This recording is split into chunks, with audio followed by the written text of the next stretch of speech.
Good evening. I was going to say good morning then. We also have to speak to the Americans at this time usually.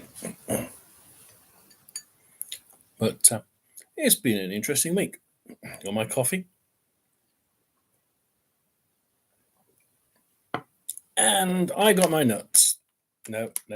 These types of nuts actually. And I hope that you've all got your evening snacks. And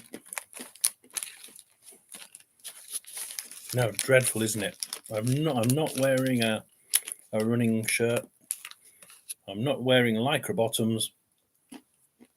I don't have a running track behind me, and there's no sun and open fields to run on in the background.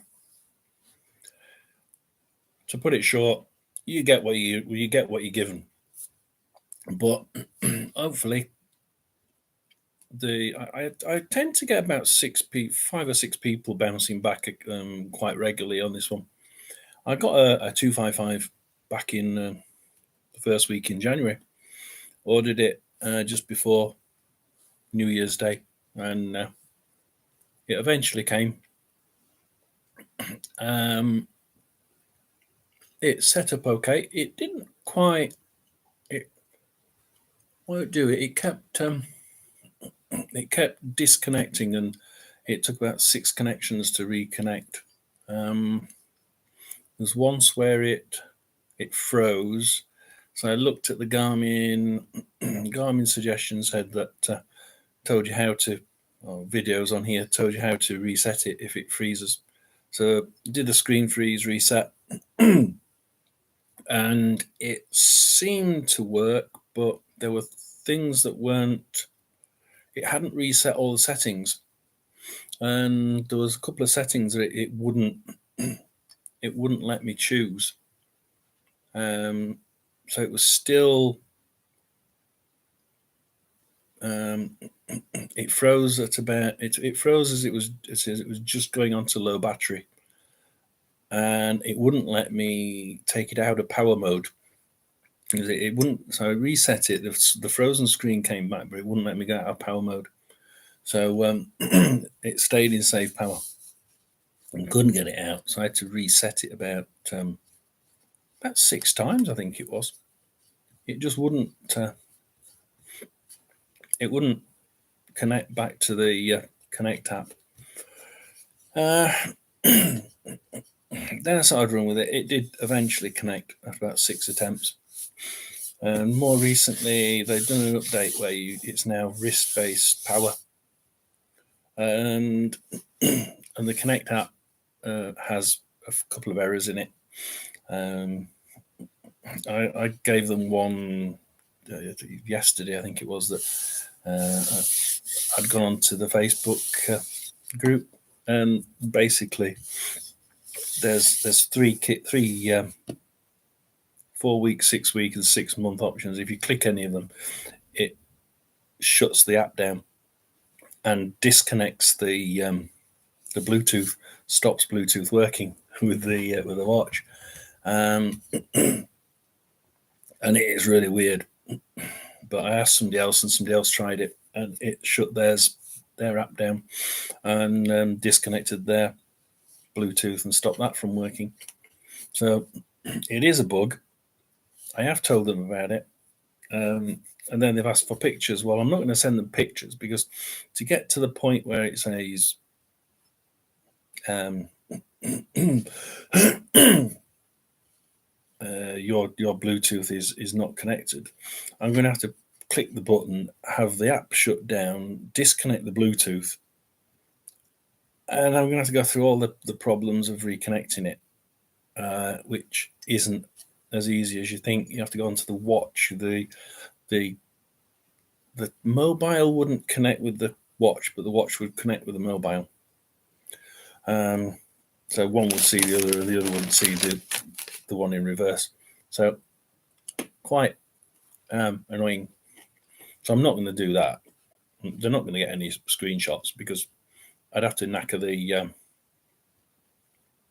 the connection between the watch and the mobile phone. Not going to happen. So hopefully they'll fix it. The only other thing that came from that is that somehow, because that app shut down illegally and had to be force fed the connection from the phone, from the watch.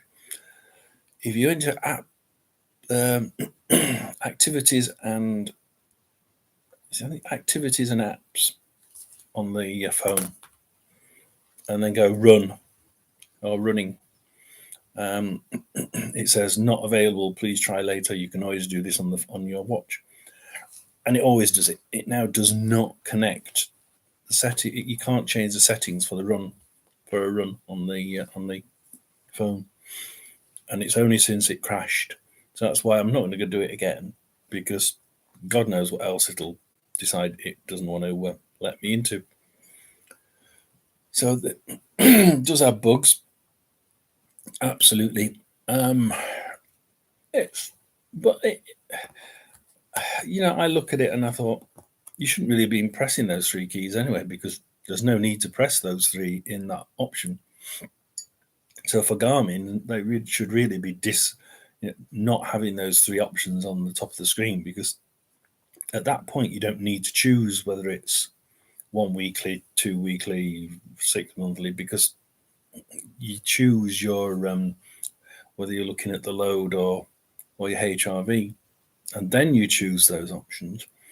So at that particular menu, you don't need the options, but they've got them there and they don't work. So it's just as easy just to stay away from it. And you can alter the settings on your watch. It's just for a person of my age, it's remembering where the bloody options are. If you've had a 255 or even a Garmin for any length of time, you'll know that the menu structure can be a little bit difficult if you're sat there trying to, you know what you want, but you're not quite sure where it is. So that's where these groups on like the 255 group on the Facebook is quite handy. Asking them's a hell of a lot easier and better response than Garmin support. He asked me for the serial number of the watch, and I says, "Okay, where from?" And he just put question mark, what? Question mark. What do you mean what? Where do I get it from? Which option? Which menu? On Connect or on the watch? Where do you want me to find it? I don't know where to find it. It's hidden very, very well. But once you find it, you sort of know where to find it. Although it took me a couple of minutes when I needed the software version number, because I thought, it's in the same place. Where was that again? So the menus can be a bit confusing, but the watch itself is really good. I've seen the 265 that's on the internet. Can't see enough differences really to go out screaming and shouting saying I want a 265. The only benefit I would get, or senior runners would get, is the fact that it's a clearer screen, and it's supposed to be it's easier to read. Now I run down and I've got my glasses in my hand while I'm running quite often, so if it beeps, it's coming to the end of the 1 mile that I'm going to get at the next stage of the run for, and put my glasses on, and when it beeps, I can see it on the wrist, I can see the writing, and I take the glasses off and run with the glasses. Not ideal. Not ideal at all. So the 265 may be handy for that, but if all you're going to get is the 265 with a better screen and a slightly better battery, but Yeah, maybe, but I don't think it's enough to go out and buy a new version of it. Not really. The dear me, sorry, she knows. That means I'm going mad, doesn't it? Um, it's just one of those things. I think that 255 is for a runner coming back into it as a senior who knows he's not going to be top 10, 20, 30% of the race for his age group. There's no need chasing the better watches and the 265s and the 655, 665s, because there's no chance of us actually getting a lot from it. I mean, I would have liked training readiness, but I don't think it's going to be too much. I tried the putting a race on it, so I put the park run on it, did a park run, and it's good. It gives you a good sense of, yeah, okay, do this, do this, do this. Nice planned attack of what we're trying to achieve. The workouts give you a night, like, for instance, today I think it was it was I think it was a 15-second gap we were trying to hit, which is off. Yeah, when you're not used to a watch and you're just used to having a phone in your hand with your latest speed, which only gets updated every 30 seconds. It's amazing, but trying to use it to get in that small gap as that is actually really, really difficult. I'm doing it at a minute, so it's done a minute gap. I can do that. 15 seconds, I get about 71%, 76% hitting the target. It gives you a percentage that you hit the range for the workout. And it is actually quite handy to know that, hey, I think the first time I did that run yesterday was 55% accurate, and then yesterday it was 71. So it's definitely better. Definitely hit it more often. And it's quite good because you can judge your pace a lot more, and it shows you how you're able to pin down a speed, a pace. Look at your watch, see what pace you're doing. Okay, I need to speed it up, and you physically feel yourself do that little bit extra, or pull back a little bit. And I find I'm an awful lot. I find it an awful lot easier to stick to that pace rather than before, where you look at the phone and it's literally it'll update in 20 seconds. You're thinking, oh God, I'm nowhere near what I need to be. Let's speed up. But by the time you speed it up, you've got to try and keep it for 20 seconds before the next pace comes through. And the accuracy isn't that great, so you can be going up and down. Regularly, it was saying, "Oh, you're doing like a minute and a half slower than what you actually are," and you're not doing that pace because you physically feel so much faster. You might have done a sprint and it's still a minute behind you. So the watch is better for that. It gives us the ability to do what we're planning to do, and the plan is quite interesting. Trying to do the plan that you've made is quite important. Stick to your plan. A lot of people say stick to your plan, and I must admit, I did the half marathon in Gosport. Awful time. My worst record ever, or record worst time. But I'd set out before I run with a plan of where to refuel, where to slow down, refuel, and restart again. I knew exactly where to do it. Did I do it? Did I? Hell. Did I pay for it? Yeah, I did. So I've been doing a fair bit of trying to do what people are saying. Slow down at the beginning. Now I'm on top of the hill. Yeah. Try going slow down a pretty decent hill within the first about 30 yards to the corner and then down the hill. And it's a half, about 1.2 mile hill. So it's very, very difficult when you know you're trying to do a certain pace and it's a good 2 minutes slower per mile than what your legs want to do down this hill. It's really hard.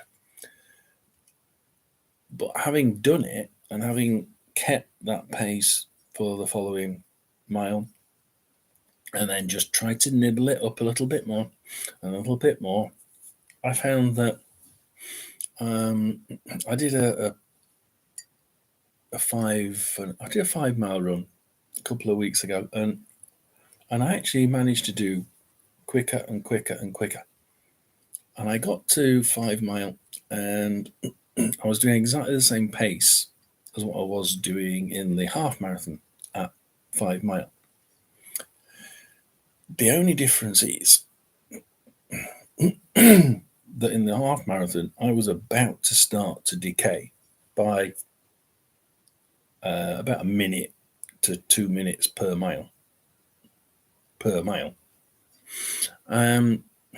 But here, I finished and I was getting better and better, and I did about 100 yards, 200 yards, about 200, 250 yards after that.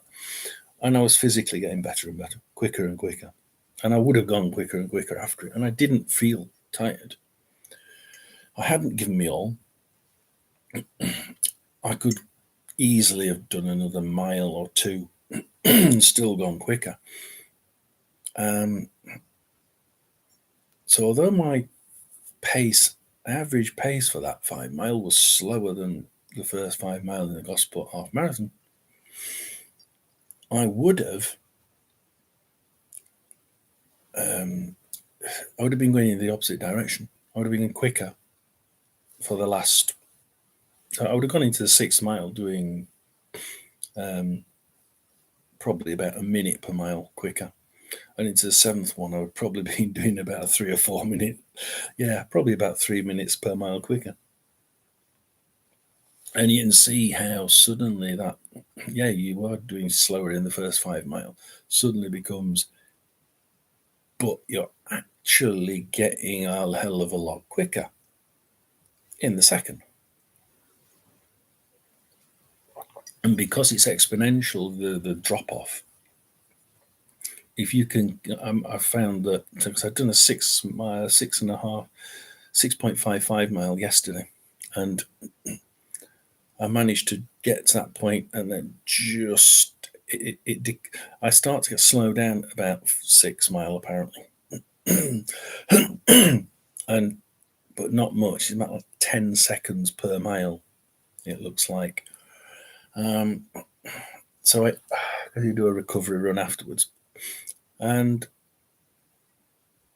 it shows you that although the Gosport marathon you're exponentially going slower, here you are going slower, but you're not going slow.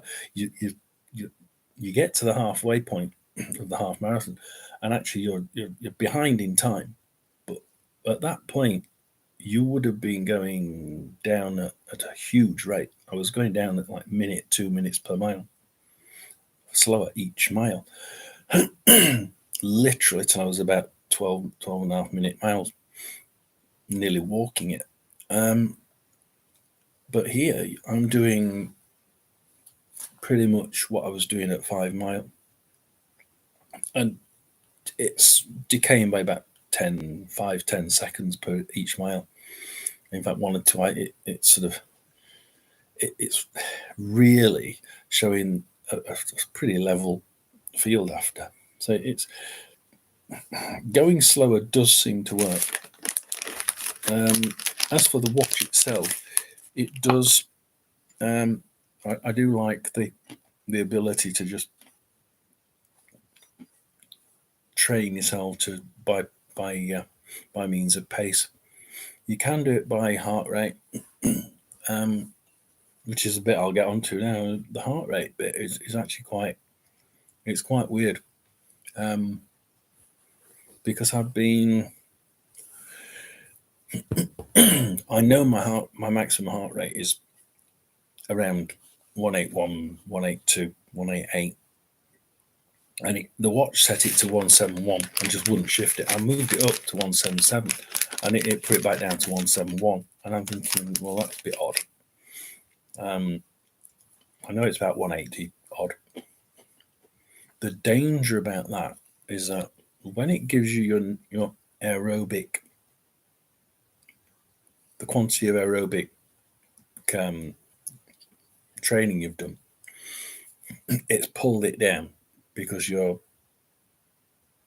top heart rate is here, not where you think it is. It was up there. So your bottom levels drop as well. So you can't get low enough.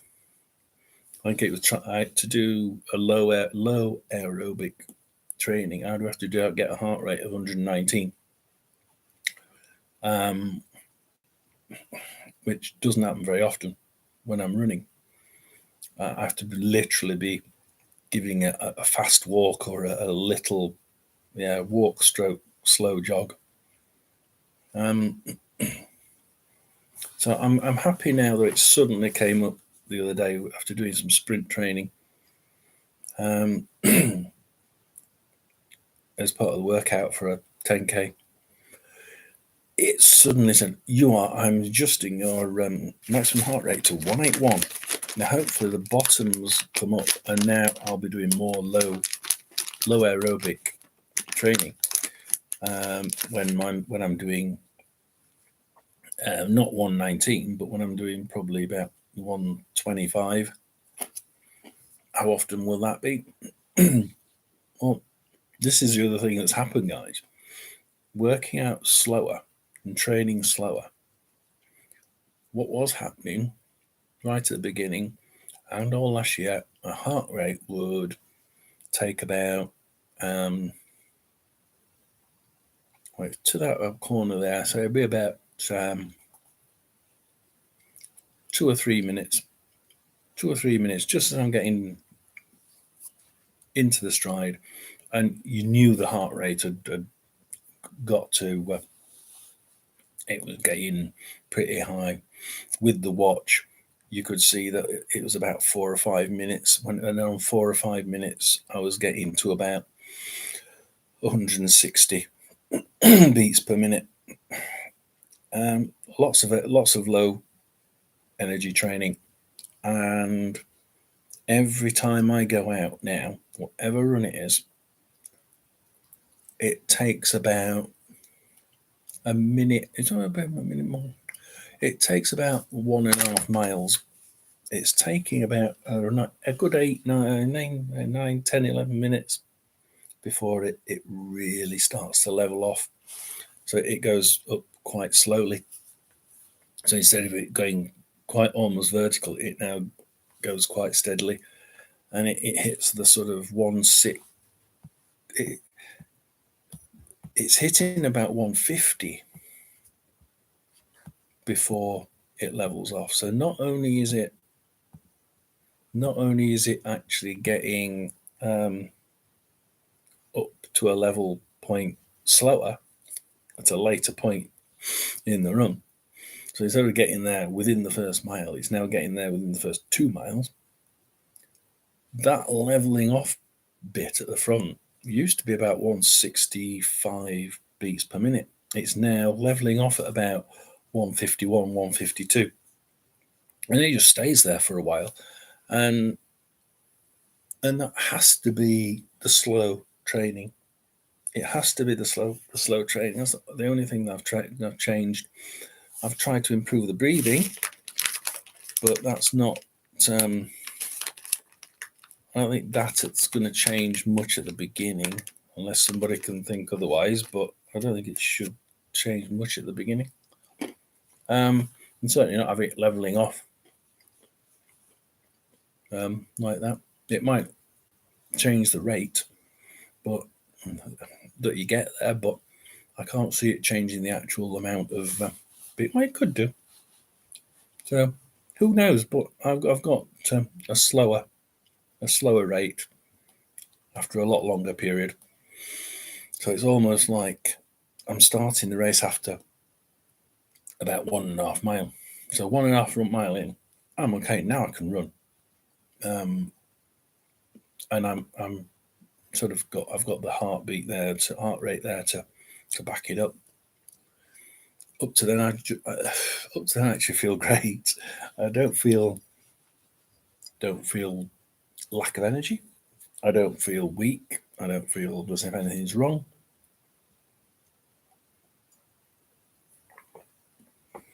So I've no doubt that I could run a little bit faster. I have tried running faster in that section about a week or two ago. It didn't work. It didn't work at all. Well, if the heart rate's going up slower, if I attack it a little bit faster, then what's going to happen?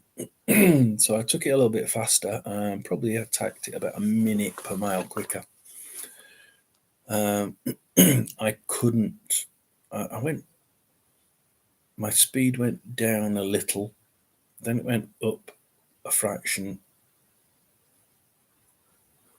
and then it just kept going slower, but not by huge amounts, just a little bit. But it was slow enough to say that you couldn't keep up the usual getting quicker and quicker, even though it was a 4.5 mile run, a 5 mile run, I think. So it doesn't go to say that you can do anything any quicker. What it does say is doing it at that speed will give you a decent increase in heart rate, nice and steady. And to be honest, I think at our age, we don't really want it rocketing through the roof within 5 minutes. So it does seem to the running regime of going slower does seem to work, guys. I think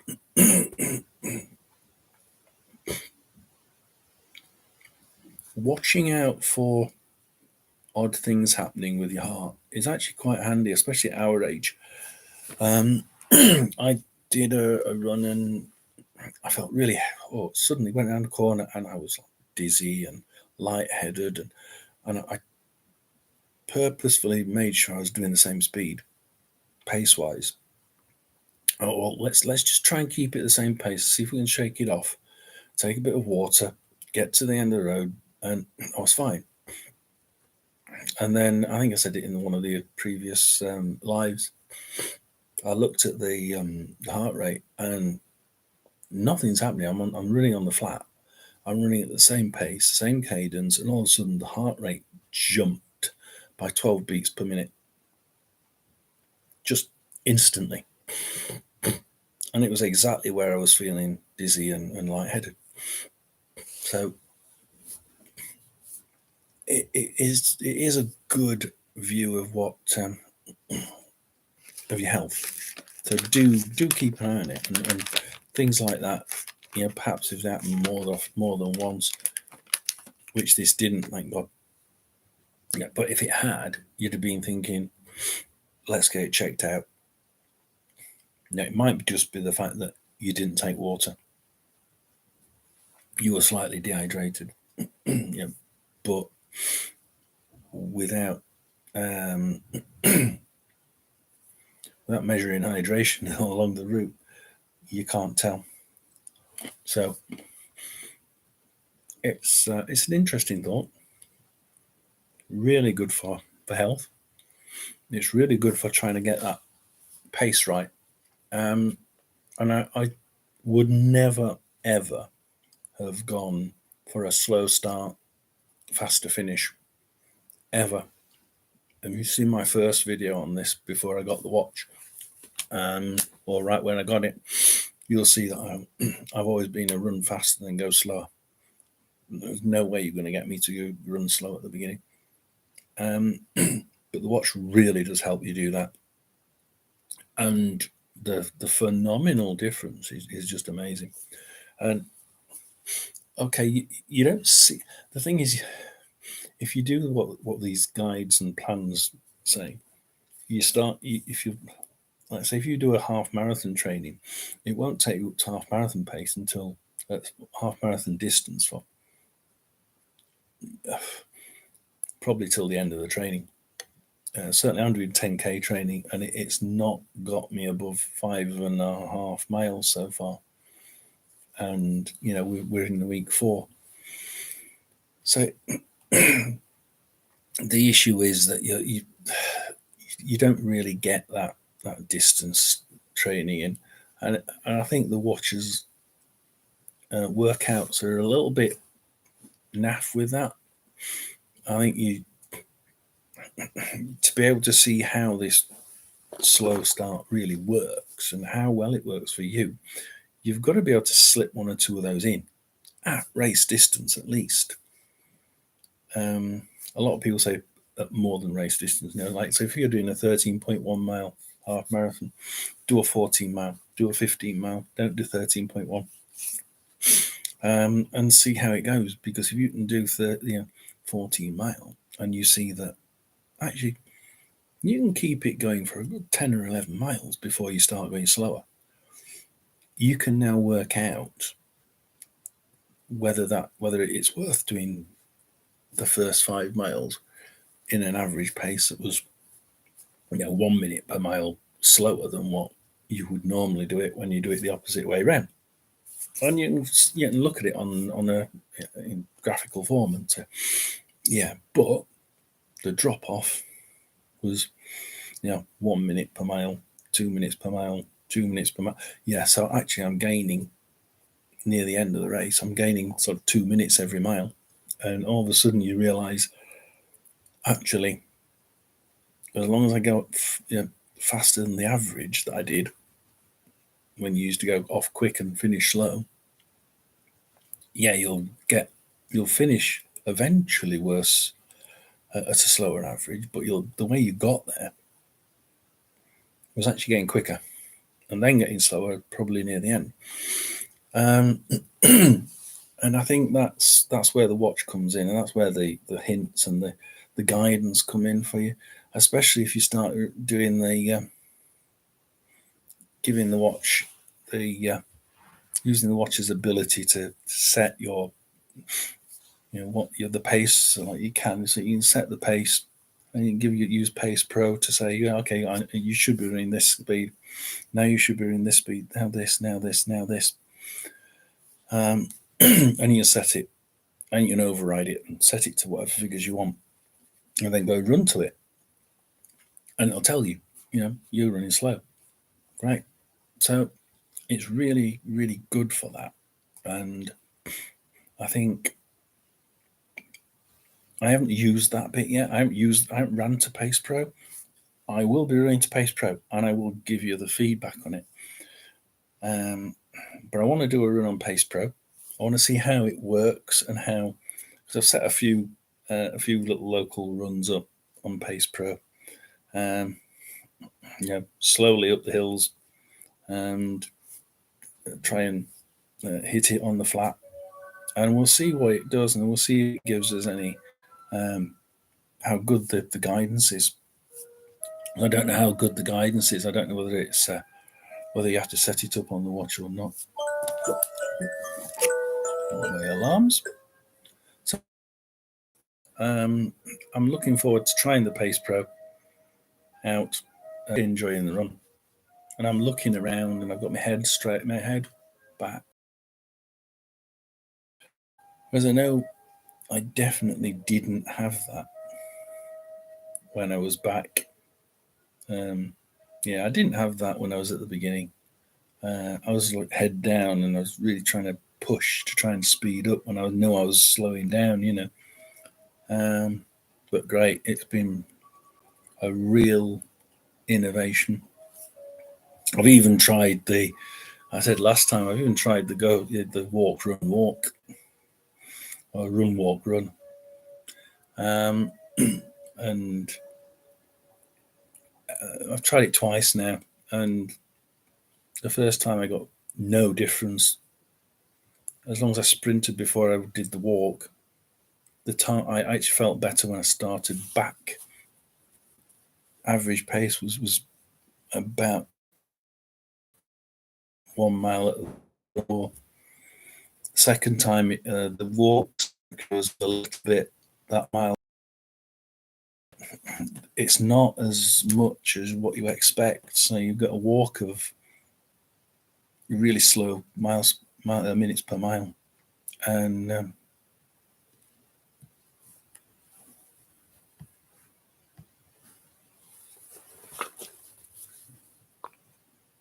am I going to get reconnected? Sorry, I keep having connection problems. I'm going to have to skip. But yeah, it's the walk, run, walk seems to work, which is really good. So I've tried the walk, run, walk. I've tried slow, getting quicker, works. All in all, the training, I'm quite happy with. The watch, I'm really, it still takes a few seconds to find out what pace you're on. So you can speed up, and it'll suddenly say that you're doing the walking speed that you were doing back 20, 30 yards ago. And a little bit disconcerting. So some of the averages people have been seeing on the internet, apparently the race, the pacing module on there doesn't seem to be quite working perfectly. Sometimes it says you're doing a certain pace, and then you look at the app and it says you're doing something completely different, and you were doing the right pace because you were looking at your watch. But the thing is, the watch isn't complete. It's better than using the phone, but it's not completely accurate. And there are bits in there that there are probably decent time chunks in there that it's missing. So for those that are looking at the watch and say, oh, I'm dead on, I'm dead on, I'm dead on. And then they get home and they see that they were sort of 2 or 3 seconds, 20 seconds above the maximum that they were wanting. Look at the fact that the watch doesn't quite measure it as often as you think, and it can be a little bit disconcerting. That's probably the only thing I'd pull it down for. It tries to measure sometimes a little bit too infrequently, and you can be dropping off without realizing you're dropping off, or speeding up without realizing you're speeding up, and all of a sudden it gives it you, and you think, oh, damn, how long have I been doing that? It didn't tell me I was doing that last time, and I'm sure I was doing this speed. So that could be a little disconcerting, but you're not talking great distances. And I think it's something that I always say, like people say, oh, but this is wrong. This is out by so many percent. That's out by so many percent. If you're getting better, you're getting better. It will show you you're getting better. If you're getting quicker, it will show you're getting quicker. If it's out by 10%, you will still be getting quicker. The figure will just be out by 20% and still out by 20%. So you still know that you're improving, or you're not improving, or you're getting worse. So that part of it is still useful. Knowing exactly how, the actual figure being out doesn't actually mean that it's less useful. All it means is you might not understand exactly how your finishing time will be on the actual race day. Because it's telling you you're 20% quicker, but you're not. But you'll know roughly whether you're improving or not, which is, at the end of the day, is realistically what people of our age are trying to do. We're just trying to make sure we don't start depleting, and that we at least stay the same for as long as we can, and then accept the fact that we've gone a little bit slower, but hey, we intend to keep that. Don't get disheartened. Keep up with it. Keep trying to control those paces and the heart rate. I find that the heart rate has changed so much. It's almost, during the race, the body seems to be thinking completely different things. It's getting used to running. it's slowing down. I mean, the average pace last time was like about 147, and I'd done a mile in I think it was 8 minutes 14. One, and that was supposed to be in an easy bit. No, it's half in an easy bit and half in a sprint run. So the mile was about 8:14, and it still had an average of 147, high of about 180, 179, 180. But as a whole, it doesn't really peak. And it doesn't peak to huge amounts anymore. Whereas before, right at the beginning in January, I was regularly seeing 181, 188 as a high, as the high heart rate. That's one part of the reason why when I finished with an average of 147 heart rate, and it said, we're reassessing your maximum heart rate to 181. Well, how? Because I didn't reach 181. So that was quite interesting. But overall, I'm quite impressed with it. It's given me a lot more control. It's given me a lot more ability to monitor before and afterwards. The overnight things, the monitoring, the heart rate monitoring, it's all quite handy. Looking at the details, sometimes you can get a bit frightened by it because the figures suddenly change. And you think, why the hell's it gone that low for? But keep a note of it. If it happens, if something strange happens again, 2 or 3 times on a trot, maybe get it checked out. Like I said, don't be worried.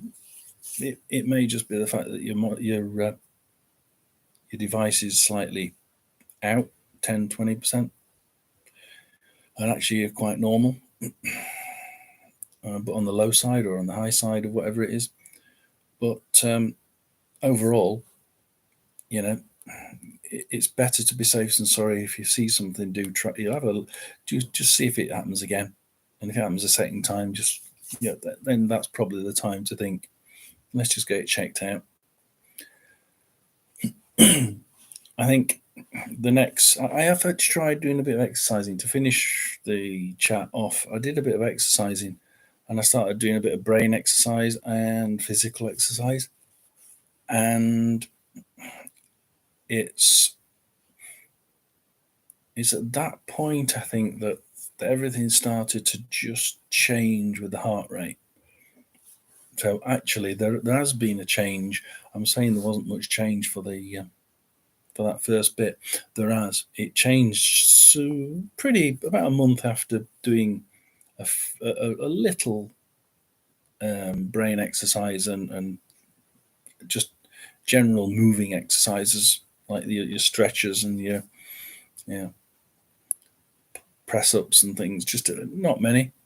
You don't have to do many. 30 minutes of easy exercise, and it seems to it's not done any harm. I certainly don't walk away with a limp because I've been doing too many exercises. But there again, I'm quite healthy on that side. So, we found a bug. I've reported that. Hopefully, they'll get something done about it. But I'm not too worried about it. I can always change the settings on the watch. I wish you all well. The next set of streams will be hopefully about Pace Pro. So I'm going to be going into Pace Pro. I'm going to have a look at that and see how that works. I've got Spotify on my phone, so I'm going to try, because my watch is not a music one. So I'm going to try with headphones, and I'm going to try with Spotify and see whether we can get the phone Spotify working at the same time as the commands from the watch. Because if it does, then I don't really see any need for the music option on the watch, because you would usually I would usually set what I would usually set out a playlist and just go run with the playlist. I'm not wanting to flick through the tunes as I'm running. I don't want to think about that. So let's see if it works. Let's see if the Pace Pro is as good as what it looks like it will be. And if those 6 people that keep coming on, please like and subscribe. Really want your comments. You keep coming on and watching, and you watch most of it. So you watch 25% of it most of the time. So if you get this far, like, subscribe, click just there, and I'll see you in a week.